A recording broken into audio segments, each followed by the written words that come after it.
Hello, this is Chrissy from Chrissy's Classy Clips, and I will show you how easy it is to use the Flexi and the Flexi 8. So I'll just grab Bridget's hair back into a ponytail.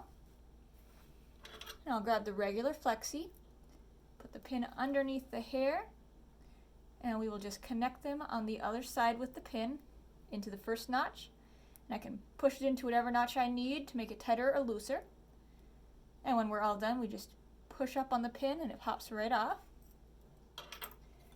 And now I'll take the leather 8, which is also available in beaded and braided. I'll gather her hair back up in that ponytail. And I'll just hold this on top, take the stick, put it in this first hole, go underneath the hair, and bring it in this other side there. And it holds just like that. When you're done with this, all you do is take the stick out and it pops right off. You don't have to worry about any hair damage with these Flexis. Let me know if you have any questions. I hope you like these styles and these Flexis. Have a great day.